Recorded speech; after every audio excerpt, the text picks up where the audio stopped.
اعوذ باللہ من الشیطان الرجیم بسم اللہ الرحمن الرحیم۔ معزز ناظرین، احکام تجوید کے بارے میں 25واں لیکچر جس کا دوسرا حصہ پارٹ 2 پیش خدمت ہے۔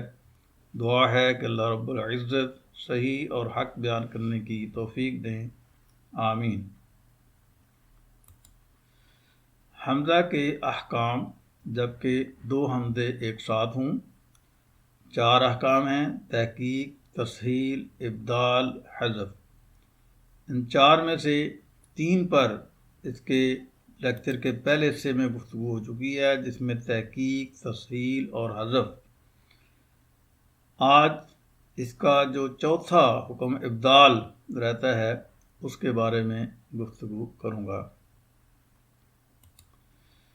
ابدال کے بارے میں تفصیلات میں جانے سے پہلے یہ جاننا ضروری ہے کہ حرکات کے موافق حروف مدہ کون کون سے ہیں، یعنی کون سی حرکت ہوگی تو اس کے مقابلے میں حرف مدہ کون سا آئے گا۔ حروف مدہ 3 ہیں، الف، واو، یا۔ تو جب زبر کی حرکت ہوگی تو زبر کے موافق ہم حمزہ کو الف حرف مدہ سے تبدیل کریں گے۔ جب پیش کی حرکت ہوگی تو اس کے موافق حرف مدہ میں سے واو آتا ہے، واو سے تبدیل ہوگی جو حمزہ ہے۔ اور زیر کی حرکت ہو تو زیر کے موافق حرف مدہ میں سے یا آتا ہے، تو حمزہ کو یا سے تبدیل کیا جائے گا اگر حرکت زیر کی ہوگی۔ تو یہ اس ابدال کے بارے میں جاننے سے پہلے یہ ذہن نشین کر لیا جائے کہ کون سی حرکت کے ساتھ کون سا حروف مدہ جو ہے جس کے ساتھ حمزہ کو تبدیل کیا جائے گا۔ ابدال کے لغوی معنی ہے بدلنا، اور اصطلاحی مفہوم یہ ہے کہ حمزہ کو خالص حرف مدہ سے بدل کر پڑھنا، یعنی کہ ایسی صورت آ جائے گی کہ حمزہ کو حرف مدہ سے تبدیل کرنا پڑے گا، وہاں بدل کر کے اسے ابدال کر کے پڑھا جائے گا۔ اس کی کئی صورتیں ہیں۔ اس میں پہلی صورت یہ ہے کہ جب پہلا حمزہ قطعی ہو اور دوسرا وصلی مفتوح ہو، یعنی وصلی ہو مگر اس پر زبر ہو، تو پہلا حمزہ تحقیق سے پڑھیں گے اور دوسرا حمزہ جو ہے اس کو تسہیل سے پڑھیں گے یا ابدال کریں گے، دونوں صورتیں جائز ہیں، مگر ابدال کرنا بہتر ہے۔ اب اس کی مثالیں دیکھتے ہیں جس میں یہ بات واضح ہو جائے گی۔ سورہ الانعام سے یہ ایک لفظ ہے اَذَّکَرَیْنِ۔ اب اس کا پہلا حمزہ قطعی ہے اور دوسرا حمزہ وصلی ہے، اس پر زبر ہے، کیونکہ جہاں بھی لام ال آئے گی وہاں پر حمزہ وصلی کو ہمیشہ زبر ہی دیں گے، تو یہ زبر اس کی حرکت ہے۔ اچھا، اب اس کو جب پڑھیں گے تو پہلا حمزہ قطعی ہے، صاف صاف پڑھا جائے گا، دوسرا حمزہ وصلی ہے، اس کو یا تو تسہیل سے پڑھیں گے نرم کر کے یا پھر اس کا ابدال کریں گے۔ اب پہلے ہم اس کو تسہیل سے پڑھتے ہیں، اَذَّکَرَیْنِ، اَذَّکَرَیْنِ، اَذَّکَرَیْنِ۔ تو یہ صورت بھی جائز ہے، اس طرح سے بھی پڑھا جا سکتا ہے۔ اب ذرا اس کو ابدال کرتے ہیں، تو ابدال جب کریں گے تو اس کا دوسرا حمزہ جو وصلی ہے، زبر والا ہے، اس کو ہم نے ابدال کرنا ہے، تبدیل کرنا ہے حرف مدہ سے۔ تو کون سا حرف مدہ یہاں آئے گا؟ ہم حروف جو حمزہ قطعی ہے اس کی حرکت کو دیکھتے ہیں تو وہ زبر ہے۔ اب زبر کے موافق جو ہے وہ حروف مدہ میں سے الف آتا ہے، تو اس حمزہ وصلی کو ہم الف سے تبدیل کریں گے تو یہ حمزہ الف زبر آ بن جائے گا۔ اب چونکہ آگے زال پر تشدید ہے جس کی وجہ سے یہاں پہ مد لازم بن رہی ہے، جسے مد لازم کلمی مستقل کہتے ہیں، تو یہاں اس پر مد بھی کریں گے، اس کو حرف مدہ الف سے تبدیل بھی کریں گے، تو یہ ہو جائے گا اَذَّکَرَیْنِ، اَذَّکَرَیْنِ۔ تو یہ اس کی ابدال والی شکل ہے جو کہ زیادہ بہتر ہے، مگر اس کو اس طرح سے بھی پڑھا جا سکتا ہے اَذَّکَرَیْنِ، یعنی پہلا حمزہ قطعی کر لیں اور دوسرے کو تصحیح سے پڑھ لیں، تو یہ دونوں صورتیں جائز ہیں، مگر ابدال کرنا بہتر ہے۔ اس طرح سے اس کی دوسری مثال ہے سورہ یونس سے، اللہ اللہ، یہاں بھی دوسرا حمزہ جو ہے یہ وصلی ہے، اور اس کو جب ہم تبدیل کریں گے تو یہ الف سے بدل جائے گا، اور وہی صورت یہاں بھی پیدا ہو رہی ہے کہ یہاں حرف مدہ کے بعد لام پر تشدید ہے، تو یہ مد لازم کلمی مسکل کی شکل میں آ جائے گی، تو اس کو 6 حرکت لمبا کریں گے، اللہ اللہ۔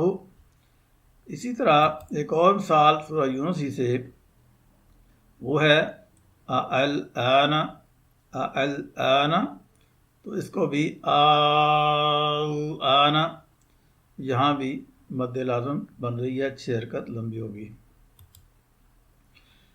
اس کی دوسری صورت یہ ہے کہ جب پہلا حمزہ قطعی ہو اور دوسرا ساکن ہو، جب پہلا حمزہ قطعی ہو اور دوسرا حمزہ ساکن ہو تو دوسرے حمزے کا ابدال کیا جائے گا۔ اچھا، اب اس میں دیکھتے ہیں، یہ سورہ البقرہ سے ایک لفظ ہے آمنہ، یہاں پر پہلا حمزہ قطعی ہے، دوسرا حمزہ ساکن ہے۔ اب اس دوسرے ساکن حمزہ کو جب تبدیل کریں گے تو یہ تبدیل ہوگا جو حمزہ قطعی ہے اس کی حرکت کے مطابق۔ اب اس پر حرکت چونکہ زبر کی ہے لہذا یہ الف سے تبدیل ہوگا، تو یہ بن جائے گا آمنہ، یعنی حمزہ کے بعد اگلا حمزہ جو ہے وہ الف سے تبدیل ہو گیا۔ دونوں شکلوں میں لکھا جا سکتا ہے، کھڑی زبر کی صورت میں بھی اور اس طرح سے بھی لکھا جاتا ہے۔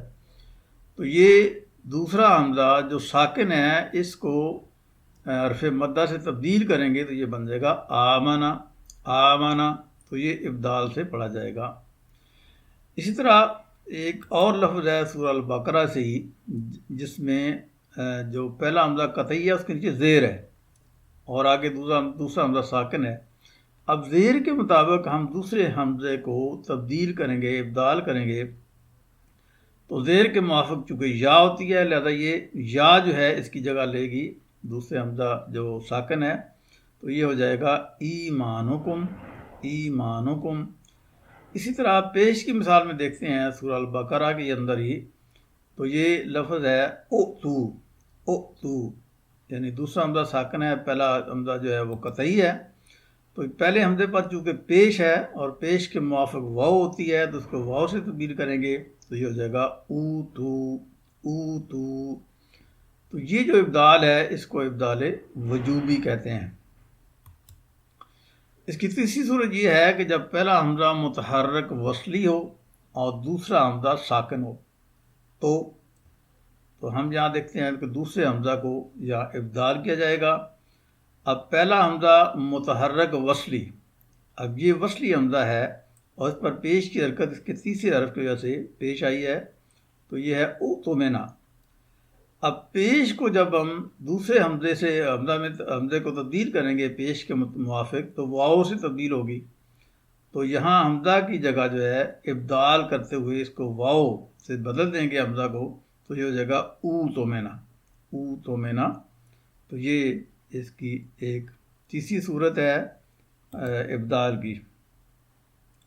اس کی چوتھی صورت یہ ہے کہ حمزہ ساکنہ منفردہ کلمہ کے شروع میں ہو، یعنی حمزہ ساکن ہو لیکن منفرد ہو، الگ سے ہو، تو اس صورت میں کیا ہوگا؟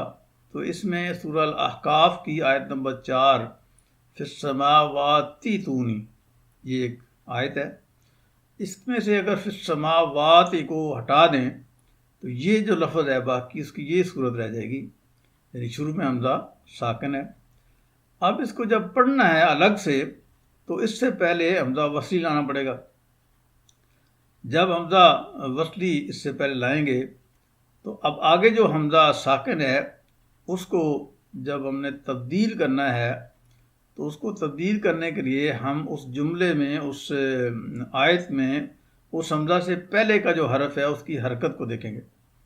تو یہاں حمزہ سے پہلے جو حرکت ہے وہ زیر ہے، تو زیر کے موافق یا ہوتی ہے لہذا اس کو یا سے تبدیل کریں گے تو اس کی یہ شکل آ جائے گی، حمزہ وصلی یا تو نہیں ہو جائے گا۔